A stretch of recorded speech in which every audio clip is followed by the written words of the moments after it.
നല്ല ചൂടാണ്. നല്ല ചൂട് എന്ന് പറഞ്ഞാൽ അത്രത്തോളം ചൂടുണ്ട്. നോമ്പൊക്കെ നോറ്റിട്ട് ദാഹിക്കാണ് അല്ലെ, അത്ര ചൂടത്ത് ഇങ്ങനെ വെന്തുരുകയാണ്. പിന്നെ ഈ ചൂട് അങ്ങോട്ട് കഴിഞ്ഞാല് അടുത്ത് വരാൻ പോകുന്നത് മഴക്കാല.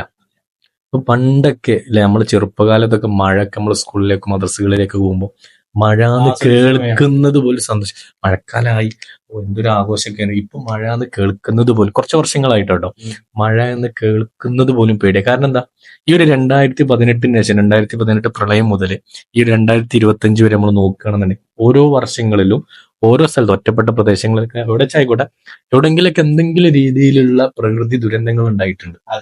നിലമ്പൂര്, വയനാട്, ഏതെങ്കിലും ഒരു രീതിയിൽ മുണ്ടക്കൈ തുടങ്ങിയില്ലേ, നമ്മളെ നിലമ്പൂർ ഉണ്ടായിട്ടുണ്ട്, മുണ്ടക്കയിൽ ഉണ്ടായിട്ടുണ്ട്, പിന്നെ എറണാകുളം ആ ഏരിയയിലേക്ക് ഒരുപാട് സ്ഥലങ്ങൾ ഉണ്ടായിട്ടുണ്ട്. അപ്പോ ഇനി വരാൻ പോകുന്ന മഴക്കാലത്തും ഒരു സംഭവം നമ്മൾ പ്രതീക്ഷിക്കാൻ പറ്റുമോ? എന്തെങ്കിലും ഒരു മുൻകരുതല് നമ്മളെടുത്തതിനെ കുറിച്ച് ഇതിനെ പറ്റിയിട്ടുണ്ടായിട്ടുണ്ട്? മുൻകരുതൽ കിടക്കട്ടെ. നമുക്ക് ഇപ്പോ മുണ്ടക്കൈ ദുരന്തം സംഭവിച്ചു. നമുക്ക് സത്യം പറഞ്ഞാല് അതിന്റെ ഒരു കണക്കുകൾ പറഞ്ഞ 1200 അങ്ങനെ എന്തോ ഒരു കണക്കാ പറഞ്ഞത്. പക്ഷെ നമ്മൾക്കൊക്കെ അറിയാം, ശരിക്ക് കേരളത്തിലെ എല്ലാവർക്കും അതിലേറെ ആളുകൾ മരണപ്പെട്ടിട്ടുണ്ട്.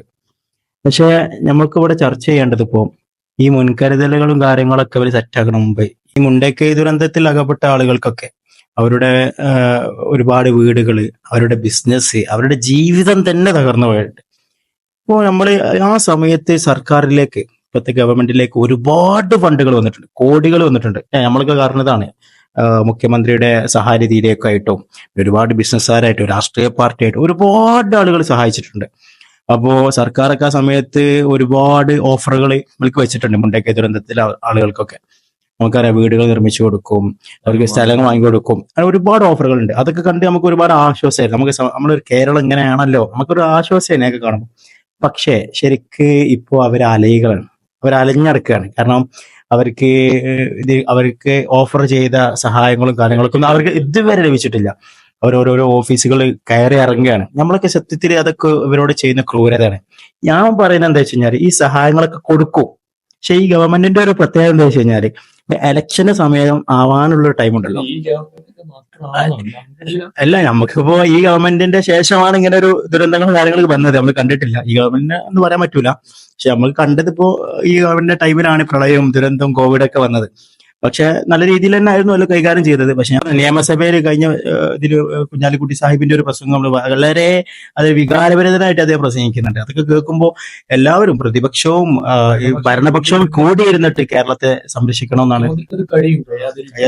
അതെ അതെ, നല്ലൊരു വാർത്തകൾക്കാവട്ടെ കാത്തിരിക്കുന്നത്. ദുരന്തം നമുക്ക് കേൾക്കാനുള്ള അവസ്ഥ ഉണ്ടാവരുത്. അതെ, ഇനിയൊരു ദുരന്തം നമ്മൾ കേരളത്തിൽ ഉണ്ടാവരുത്. എവിടെയാണ് ഇനിയിപ്പോ മണ്ണിടിച്ചിലോ വെള്ളപ്പൊക്കം മാത്രമല്ല, ഭൂകമ്പം പോലുള്ള സംഭവങ്ങളൊക്കെ ഉണ്ടാവും. ഒരു രീതിയിലുള്ള പ്രകൃതി ദുരന്തങ്ങൾ നമ്മളൊരു എല്ലാവരും കൂടി ചേർന്ന് നിന്നിട്ട് നമ്മൾ അതിലൊരു വേർതിരിവില്ലാതെ പിന്നെ എല്ലാവരും ചേർന്നിരുന്നിട്ട് എന്ത് ചെയ്യാം, നല്ല രീതിയിൽ മുന്നോട്ട് പോവാം എന്നാണ് നമ്മൾ എല്ലാവരെയും ഒരാഗ്രഹം.